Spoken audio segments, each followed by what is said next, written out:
लोगों ने प्रिपेयर कर लिया solid state solution and colligative property biomolecule, ये 3 चैप्टर मैंने बोले थे कि ये सारे प्रिपेयर कर लेना।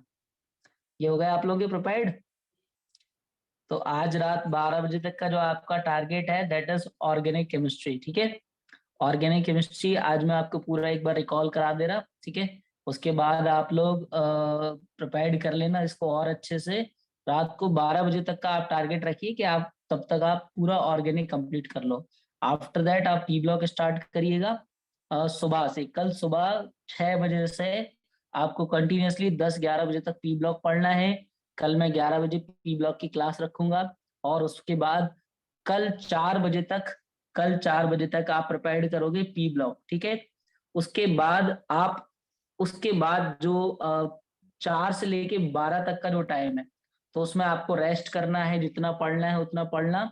और 12 बजे के तक इस 4 से 12 में ओनली सैंपल पेपर ट्राई करना और कुछ मत पढ़ना, ओनली सैंपल पेपर।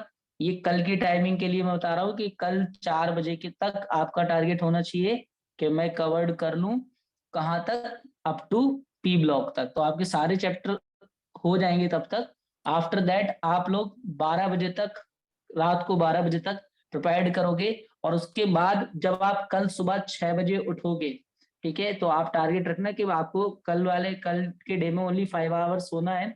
सुबह 6 बजे से उठ करके लगभग 10 बजे तक कंटिन्यूसली आपके पास जो चैप्टर्स हैं केवल उनको आप रीड कर लो, उनके की पॉइंट्स पढ़ लो। अगर आप कोई चीज भूल रहे हो तो उसको बार बार कर लो। तो ये आपका टारगेट रहेगा 6 बजे से 10 बजे तक। उसके बाद कोई बच्चा कुछ भी नहीं पढ़ेगा, ये नहीं कि गाड़ी में बैठे हुए हैं और पढ़ते हुए जा रहे हैं, ऐसा कुछ नहीं करना है आपको। ठीक है, तो कल 10 बजे तक ही बस करना है आपको। ठीक है, तो ये मैंने आपको शेड्यूल बता दिया कि कल का आपका क्या शेड्यूल रहेगा। आज हम लोग स्पीड में कंप्लीट करेंगे ऑर्गेनिक केमिस्ट्री। किसी बच्चे के पास ऑर्गेनिक केमिस्ट्री प्रिपेयर्ड नहीं है या कोई बच्चा बिल्कुल ऐसा फ्रेश है जिसने कुछ भी नहीं पढ़ रखा है, तो बेटा आप लोग मुझसे रिएक्शन मैकेनिज्म एटलीस्ट इसका, ठीक है, 3-4 लेक्चर है हमारे छोटे छोटे से जिसमें मैंने ओरली एक्सप्लेन किया है चीजों को। तो आप एटलीस्ट रिएक्शन मैकेनिज्म प्रिपेयर कर लेना। ठीक है, कि रिएक्शन मैकेनिज्म में किस तरह से क्वेश्चन बनते हैं या किसी पर्टिकुलर प्रोडक्ट के आने की क्या पॉसिबिलिटी है। ठीक है, तो ऑर्गेनिक में यहाँ पर 2 चैप्टर हम लोगों को स्टडी करना है। एक चैप्टर हमारे पास रहेगा halo alkane and hello arene, halo alkane, ठीक है, एंड हेलो एरीन्स, ये हमारे पास चैप्टर रहेगा। ठीक है, और दूसरा हमारे पास जो चैप्टर रहेगा वो रहेगा एल्कोहल फिनॉल ईथर। ठीक है, एल्कोहल फिनॉल ईथर। ठीक है, ज्यादा बड़ा चैप्टर नहीं है ये वाला क्योंकि इसमें से काफी सारा पार्ट रिड्यूस हो चुका है। तो इंपॉर्टेंट ही पार्ट हम लोग पढ़ेंगे, जो जो मैं आपको बताऊंगा आपको उसको बहुत अच्छे से प्रिपेयर कर लेना है। और एटलीस्ट एनसीईआरटी जरूर आप रीड करते चले। मैं आपसे बार बार बोल रहा हूँ कि एनसीईआरटी अगर आप पढ़ोगे तो कल जब पेपर आ जाएगा तो फिर मैं आपको बताऊंगा कि वो उस पेपर में एनसीईआरटी में कहाँ कहाँ से चीजें पूछी गई थी। तो आप एनसीईआरटी जरूर रीड करते चले ताकि आपकी चीजें और अच्छे से सॉलिड हो जाए पेपर के पॉइंट ऑफ व्यू से। ठीक है, क्योंकि केमिस्ट्री का पेपर हो गया, बायो का पेपर हो गया, इवन फिजिक्स का भी, फिजिक्स का थोड़ा सा कंसेप्चुअली बनाया जाता है बट उसमें कॉन्सेप्ट पूरे एनसीईआरटी के ही रहते हैं। ठीक है, तो अब हम लोग जो इनिशिएट कर रहे हैं वो इनिशिएट क्या कर रहे हैं, haloalkanes and haloarenes. ठीक है, तो जल्दी से हम लोग इसको रिव्यू ले लेते हैं कि हेलो एल्केन और हेलो एरीन्स में हमें क्या क्या पढ़ना है, किस किस तरह से कौन कौन सी चीजें होती हैं। तो थोड़ा सा स्पीड में चलेगा ये पार्ट। देखिए आप जानते हो कि एल्केन में अगर हेलोजन हेलोजन यानी कि फ्लोरीन, क्लोरीन, ब्रोमीन, आयोडीन, ये वाले एलिमेंट्स अगर कनेक्ट हो जाए एल्केन से तब हमारे पास ये एल्केन बिकम्स हेलो एल्केन, ये हेलो एल्केन बन जाता है। अब आपके मन में आ रहा होगा सर एस्टाडाइन क्यों नहीं ले रहे हैं, एस्टाडाइन जो है वो रेडियो एक्टिव एलिमेंट है, दैट्स वाई हम लोग इसको यूज में नहीं लेते हैं। यहाँ पर एस्टाडाइन रिएक्शन में ना ही कोई पार्टिसिपेट करेगा ना ही उसका कोई लेना देना होगा, ये रेडियो एक्टिव सब्सटेंस है, यानी कि ये कुछ देर बाद, कुछ टाइम बाद अपने आप को खुद से ही खत्म करने लगता है। दैट्स वाई हम लोग फ्लोरीन, क्लोरीन, ब्रोमीन, आयोडीन को ही हेलो एल्केन्स और हेलो एरीन्स के अंदर पढ़ते हैं। तो अगर एल्केन्स में बच्चा क्या लग जाए, फ्लोरीन, क्लोरीन, ब्रोमीन, आयोडीन ये आ जाए तब हमारे पास एल्केन बिकम्स हेलो एल्केन। क्या बन जाएगा बेटा, एल्केन से हेलो एल्केन। अब इसके कई सारे पार्ट हो सकते हैं, जैसे फॉर एग्जाम्पल ये हमारे पास कोई एल्केन था, एल्केन यानी कि सिंगल बॉन्ड वाले कार्बन कार्बन कार्बन अवेलेबल थे, वहां पर एक क्लोरीन भी आ सकता था, एक फ्लोरीन आ सकता था, इस तरह से, यानी कि एक हेलोजन आ जाए। अगर एक हेलोजन आ जाए तो ये जो केस बनेगा वो बनेगा मोनो का केस, ठीक है, इसको अपन बोलेंगे मोनो। मोनो मतलब कि एक हेलोजन का आना। बट अगर हमारे पास किसी सिस्टम में किसी एल्केन के साथ दो दो हेलोजन आ जाए, तब ये हमारे पास कहलाएगा डाई का केस। अब डाई वाले केस में बेटा हमारे पास दो सिचुएशन होती हैं, एक हमारे पास जेमिनल होता है, एक हमारे पास विसिनल होता है।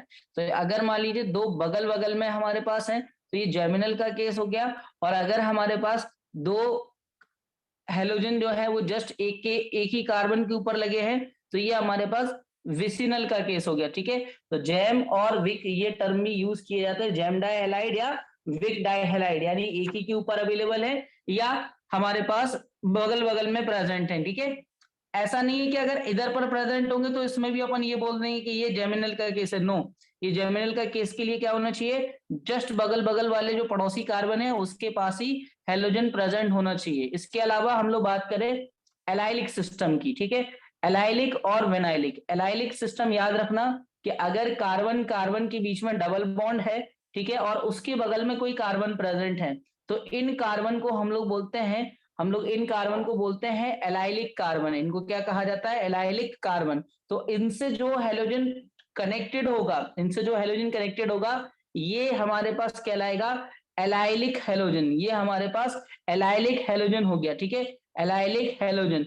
और अगर किसी जैसे ये कार्बन डबल बॉन्डेड वाले कार्बन के पास प्रेजेंट होगा तो इसको हम लोग कहते हैं विनाइलिक, ठीक है। तो एलाइलिक और विनाइलिक भी आपको याद रखना है। विनाइलिक हमारे पास क्या है, विनाइलिक कार्बन कौन से हैं, जो जस्ट डबल बॉन्ड से जुड़े होते हैं उनको हम लोग क्या बोलते हैं, विनाइलिक बोलते हैं। वाइल एलाइलिक कौन से हैं, एलाइलिक कार्बन जो कार्बन डबल बॉन्डेड कार्बन से जस्ट पड़ोसी वाला जो कार्बन होता है उसको हम लोग एलाइलिक कार्बन कहते हैं, ठीक है। तो ये हमारे पास एलाइलिक, विनाइलिक या जेमिनल, विसिनल, या हमारे पास मोनो, डाई, ट्राई, टेट्रा, इस तरह से हम लोग टर्म यूज कर सकते हैं। इसके अलावा एक और हमारे पास होता है कि अगर बेंजीन रिंग से इनडायरेक्टली कनेक्टेड हो जाए, ये कैसे कनेक्टेड है, इनडायरेक्टली कनेक्टेड है, ये इनडायरेक्टली कनेक्टेड है, तो इनडायरेक्टली कनेक्टेड हेलोजन को हम लोग कहते हैं बेंजाइलिक हेलोजन, ठीक है। तो ये हमारे पास बेंजाइलिक सिस्टम हो गया। बेंजाइलिक में क्या होता है कि इनडायरेक्टली हेलोजन किससे कनेक्टेड है, हमारे पास बेंजीन रिंग से, उसको हम लोग बेंजाइलिक बोलते हैं। तो ये सारे टर्म्स आपको अच्छे से याद रखना है कि कौन सा हमारे पास एलाइलिक है, कौन सा विनाइलिक है। अब अगर हम लोग एक छोटी सी, मैं आपको एक बात रिकॉल कराऊं, that is degree of carbon, ठीक है। तो डिग्री ऑफ कार्बन के लिए क्या होता था कि अगर एक कार्बन एक से कनेक्टेड है तो ये भी 1 डिग्री का, ये भी 1 डिग्री का। बट अगर कोई कार्बन दो कार्बन से कनेक्टेड है तो ये 2 डिग्री का हो गया और ये 1 डिग्री के हो गए। अगर कोई कार्बन 3 कार्बन से कनेक्टेड है तो वो तो 3 डिग्री का हो गया, क्योंकि ये एक ही कार्बन से कनेक्टेड है तो ये सारे 1 डिग्री के हो गए। और अगर कोई कार्बन 4 कार्बन से कनेक्टेड है तब हमारे पास जो डिग्री हो गई वो इस कार्बन की डिग्री 4 हो गई, इन सब की 1 डिग्री हो गई। तो डिग्री ऑफ कार्बन के लिए आपको ये देखना पड़ता है कि वो पर्टिकुलर कार्बन कितने कार्बन को अपने साथ जोड़े हुए हैं। और साथ में अगर मैं डिग्री ऑफ हेलोजन की बात करूं, डिग्री ऑफ हेलोजन, ठीक है, तो हेलोजन के लिए आपको क्या याद रखना है, हेलोजन यानी कि X, that is fluoro, chloro, bromo, iodo. अगर इनकी हम लोग बात करें फ्लोरीन, क्लोरीन, ब्रोमीन, आयोडीन की, तो आपको इसकी डिग्री के लिए याद रखना है कि जितने डिग्री के कार्बन पर प्रेजेंट होंगे ये उतने ही डिग्री के बन जाएंगे। तो क्वेश्चन आप लोगों से ये है कि मैक्सिमम हेलोजन की कितनी डिग्री हो सकती है, इनकी मैक्सिमम डिग्री 3 हो सकती है। ये मैक्सिमम डिग्री बिकॉज 4 डिग्री वाले कार्बन पे कोई भी जगह नहीं बची है अब कि उसके ऊपर क्या आ पाए, हेलोजन आ पाए। दैट्स वाई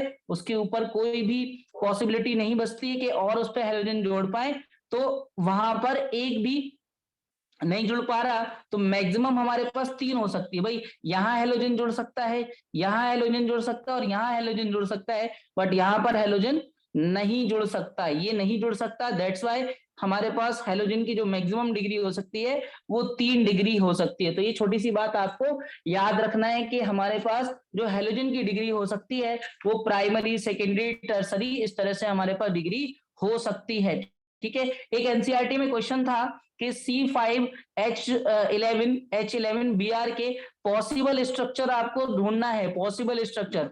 अब पॉसिबल स्ट्रक्चर के लिए अगर किसी बच्चे को नहीं पता है तो पॉसिबल स्ट्रक्चर बनाने के लिए बेटा हम लोग क्या करते थे, हम लोग DU यानी कि डिग्री ऑफ अनसैचुरेशन का कॉन्सेप्ट यूज करते थे। तो डिग्री ऑफ अनसैचुरेशन का जो फॉर्मूला है वो है कार्बन कितने हैं उसमें 1 ऐड कर दो, माइनस हाइड्रोजन कितने हैं प्लस हेलोजन कितने हैं माइनस नाइट्रोजन कितने हैं अपॉन 2।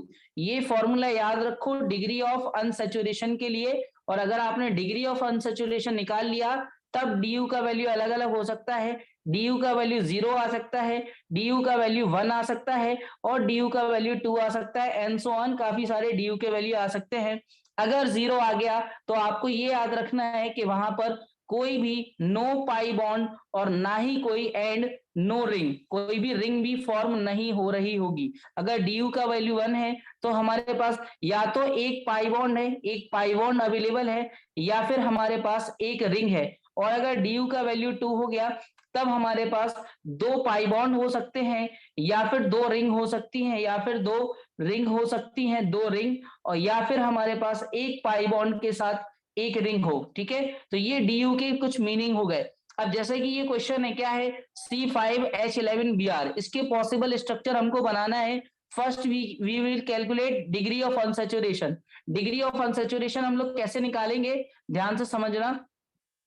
C5H11Br हमने पहले निकाला DU के निकालने के लिए हमने ये फॉर्मूला यूज कर दिया, that is number of carbon atom है 5 प्लस 1 माइनस हाइड्रोजन, हाइड्रोजन है 11, हेलोजन है हमारे पास 1, नाइट्रोजन हमारे पास 0 अपॉन 2। इसको हम लोगों ने सॉल्व किया, कितना आ जाएगा 0। तो डिग्री ऑफ अनसैचुरेशन 0 आया। इस केस में इट मींस यहां पर जो पॉसिबल स्ट्रक्चर बनेंगे उसमें कोई भी पाई बॉन्ड या रिंग नहीं बन सकती। अब 5 कार्बन से हमको सिंगल बॉन्ड वाले सिस्टम के साथ जोड़ना है, तो पहले तो हम लोग ये जोड़ सकते हैं कि 5 कार्बन इधर प्रेजेंट हो जाए एक लाइन में, और उसमें Br एक इधर आ सकता है, या